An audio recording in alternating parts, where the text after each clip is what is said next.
Hello students.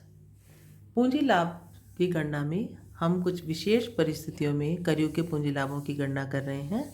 उसी क्रम में आज हम देख रहे हैं ऐसी पूंजी संपत्ति के संबंध में पूंजी लाभों की गणना जिन पर स्थायी किश्त पद्धति से, स्ट्रेट लाइन मेथड से या फिक्स मेथड से डेप्रिसिएशन की छूट ली गई है।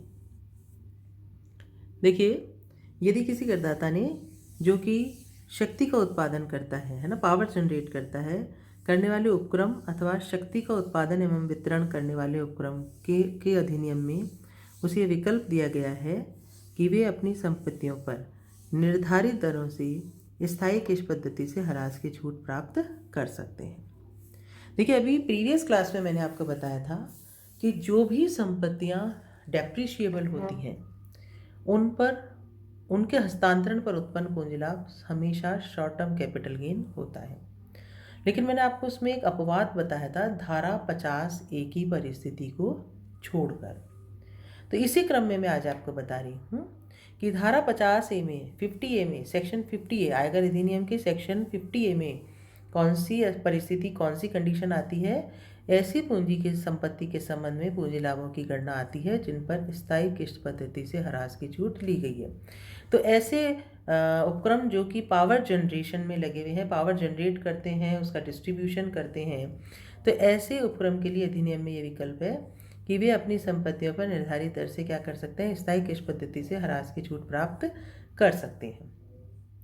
तो ऐसी संपत्ति को किसी गत वर्ष में यदि बेचा जाता है या मान लीजिए उसको छोड़ा जाता है या उसको नष्ट कर दिया जाता है, तो जो भी स्थिति में हो, उस संपत्ति के संबंध में देय राशि तथा अपशिष्ट मूल्य का योग उस संपत्ति की वास्तविक लागत से अधिक है तो आधिक्य को पूंजी लाभ के शीर्षक में कर योग्य माना जाता है।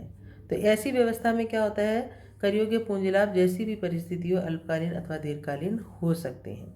अल्पकालीन या दीर्घकालीन से क्या तात्पर्य है कि यहाँ यदि करदाता के पास संपत्ति जो रही है उसके अकॉर्डिंग हम उस पर अल्पकालीन या दीर्घकालीन जो है पूंजी लाभ की गणना उसके हिसाब से हम उस पर कर सकते हैं। तो धारा 50A में सिर्फ ये जो विकल्प है डेप्रिशिएबल असेट के संबंध में करदाता को स्वीकृत किया गया है। दूसरी परिस्थिति हमारी आती है अदृश्य संपत्तियाँ। अदृश्य संपत्तियाँ का मतलब क्या आया, इंटेंजिबल असेट्स जो होती हैं, है ना। तो चाहे वो स्वअर्जित हो यानी कि सेल्फ जनरेटेड हो या उन्हें खरीदा गया हो, उनके लिए पूंजी लाभों की गणना किस तरह से की जाती है। तो देखिए स्टूडेंट्स, यहाँ एक सवाल हम करेंगे, क्वेश्चन हम सॉल्व करेंगे जिसके तहत हम इसको बहुत अच्छे से समझ पाएंगे। क्या है, देखिए सवाल है, मिस्टर तरुण हैं, उन्होंने क्या किया है, गत वर्ष में 2019-20 के दौरान कुछ संपत्तियों को हस्तांतरित किया है। तो यहाँ हम देखेंगे स्टूडेंट्स कि जब इन संपत्तियों को ट्रांसफ़र किया गया है तो किस तरीके से इन पर कैपिटल लाभ की गेन की गणना हुई है वो देखिए। तो 4 असेट्स हैं इनके पास, इंटेंजिबल, गुडविल है, टेनेंसी राइट्स है, ट्रेडमार्क है और लैंड है, ख्याति है, किराएदारी अधिकार है, ट्रेडमार्क व्यापारिक चिन्ह है और भूमि है।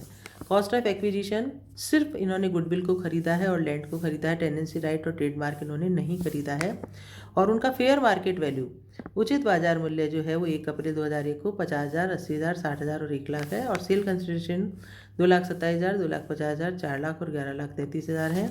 हमें कर निर्धारण वर्ष 2020-21 के लिए उनके कर योग्य पूंजी लाभों की गणना करनी है। देखिए हम कैसे करेंगे। सेल कंसिडरेशन लिया हमने चारों का, goodwill 2,27,000, tenancy right 2,50,000, trademark 4 lakh और लैंड 11,33,000। कॉस्ट ऑफ एक्विजिशन देखिए, टेनेंसी राइट और ट्रेडमार्क की कोई कॉस्ट ऑफ एक्विजिशन हमें नहीं दी गई, हमने नील कर दिया। लेकिन जो गुडविल है और जो लैंड है उसकी कॉस्ट ऑफ एक्विजिशन हमें दी गई है।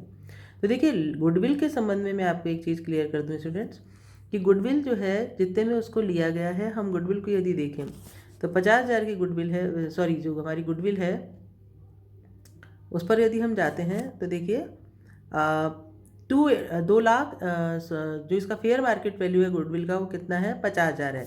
तो गुडविल के संबंध में हम क्या नहीं कर सकते, गुडविल के संबंध में हम उसके कॉस्ट ऑफ एक्विजिशन पे जाएंगे, उसकी फेयर मार्केट वैल्यू को हम नहीं कंसीडर करेंगे। तो यहाँ हम 20,000 को, जो वर्तमान हमारा इंडेक्सिंग है 2,89,289 उसको 100 से डिवाइड करके हमने उसका कॉस्ट ऑफ एक्विजिशन निकाला 57,800। आपको मैं फिर बता दूं कि जो अदृश्य संपत्ति है उसमें जो उनको 1 अप्रैल 2001 से पूर्व की यदि हैं तो हम इनका बाजार मूल्य होने पर भी हम इनकी प्राप्ति की लागत को ही क्या मानते हैं, इनकी लागत, उसी से इसकी इंडेक्सिंग की जाती है। तो ख्याति को क्रय करने के लिए इसकी लागत को ही इसकी प्राप्ति की लागत माना जाता है और 1 अप्रैल 2001 का जो प्रावधान है वो इस कर पर लागू नहीं होता। तो इसका मूल लागत से क्या करते हैं, इसको निर्देशित करते हैं। तो 57,800 हुए। तो हमने इस पर लॉन्ग टर्म कैपिटल गेन कितना आया, 1,69,200। टेनेंसी राइट में कोई कॉस्ट ऑफ एक्विजिशन नहीं है तो पूरा 2,50,000 के लॉन्ग टर्म कैपिटल गेन होगा। ट्रेडमार्क में पूरा 4 lakh long term capital gain होगा। यहाँ हम देखेंगे, देखो लैंड के लिए इसका कॉस्ट ऑफ एक्विजिशन 40,000 था, लेकिन इसका 1 अप्रैल 2001 को इसका उचित बाजार मूल्य 1 लाख रुपए है। तो हमने 1 लाख से क्या किया है, इसको इंडेक्सिंग की है। तो हमारी कॉस्ट ऑफ एक्विजिशन कितनी आ गई, 2,89,000, 289,000। तो 2,89,000 को जब हमने 11,33,000 से माइनस किया तो 8,44,000 में क्या हुआ, इस पर लॉन्ग टर्म कैपिटल गेन हुआ। तो यहाँ आप देख रहे हैं स्टूडेंट्स कि गुडविल के संबंध में इसकी कॉस्ट ऑफ एक्विजिशन से इसकी इंडेक्सिंग की जाती है। फेयर मार्केट वैल्यू इस पर एप्लीकेबल नहीं होगी। लैंड के संबंध में हमने की है, क्योंकि टेनेंसी राइट की और ट्रेडमार्क की कोई कॉस्ट ऑफ एक्विजिशन नहीं है, तो जो भी इनका सेल कंसिडरेशन है वो इनका कैपिटल गेन माना जाएगा। एक और हम क्वेश्चन करके इसको समझ सकते हैं। कुछ ऐसे मामले हैं जिनको हम ध्यान में रख सकते हैं और उनको ध्यान में रखते हुए भी हम क्या कर सकते हैं, इसको अच्छे से समझ सकते हैं। फर्स्ट देखिए गर्ल्स, एक्स ने 10 जून 1999 को 2,40,000 रुपये के किराएदारी अधिकार प्राप्त किए, टेनेंसी राइट लिए। उसने इन अधिकारों को 25 सितंबर 2019 को 31 लाख रुपए में बेचा। 1/4/2001 को किराएदारी अधिकार का उचित बाजार मूल्य कितना था, 3,60,000 रुपये था। देखिए स्टूडेंट, इसको आप sale consideration of tenancy right कितना है, 31 लाख। इसकी इंडेक्स कॉस्ट हम निकालेंगे। तो इसको ये अधिकार कितने में प्राप्त हुए थे, 2,40,000 में। अदृश्य संपत्ति है तो यहाँ हम फेयर मार्केट वैल्यू का इस पर कंसेप्ट एप्लीकेबल नहीं होगा। तो यहाँ हम क्या करेंगे, 289 को 100 करके इसका कॉस्ट ऑफ एक्विजिशन निकाला, 6,93,600। तो लॉन्ग टर्म कैपिटल गेन असेसिव कितना हुआ, 24,06,400। यहाँ आप देख रहे होंगे नोट इन्होंने जो दिया है टिप्पणी कि किसी भी अदृश्य संपत्ति, चाहे वो स्वर्जित हो चाहे खरीदी गई हो, को प्राप्त करने की लागत पर 1/4/2000 का उचित बाजार मूल्य एप्लीकेबल नहीं होगा, नहीं माना जाएगा। अगला हम देखें कि वाई ने 19 मार्च 2017 को व्यापार प्रारंभ किया। उसने 21/12/2019 को इस व्यापार को बेच दिया तथा 4,50,000 रुपये ख्याति के लिए प्राप्त किए। अलग से उसने जब बिजनेस को सेल किया तो उसकी गुडविल के लिए कितना मिला, उसके 4,40,000। तो देखिए उसको ये जो 4,50,000 मिले हैं, उसके पास इसकी कोई कॉस्ट ऑफ एक्विजिशन नहीं है। तो कॉस्ट ऑफ एक्विजिशन क्या हो गई, नील हो गई। तो पूरा का पूरा 4,50,000 क्या हो गया, शॉर्ट टर्म कैपिटल गेन हो गया। 36 मंथ से कम है तो शॉर्ट टर्म कैपिटल गेन हो गया।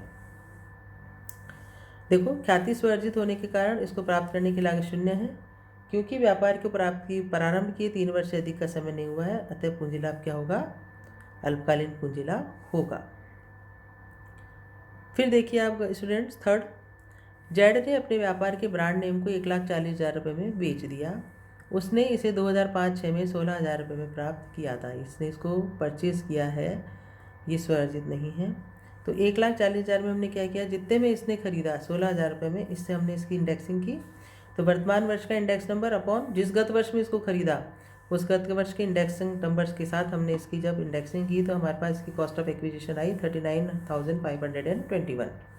तो असेसी को total long term capital gain कितना हुआ, 1,04,489 रुपये। तो ब्रांड नेम खरीदा हुआ है, अतः इसका क्रय मूल्य ही इसकी कॉस्ट ऑफ एक्विजिशन माना जाएगा।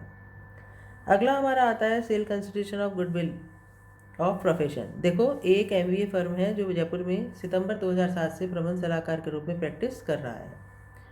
तो MBA है, जयपुर में वो प्रैक्टिस कर रहा है प्रबंध सलाहकार के रूप में। उसने क्या किया, 18 फरवरी 2020 को अपनी जो प्रैक्टिस है वो दूसरे MBA को ट्रांसफ़र कर दी, B को, तथा ख्याति का रूप में उसने 6 लाख रुपये प्राप्त किए। अब ये स्वर्जित ख्याति है स्टूडेंट्स, स्वर्जित ख्याति है।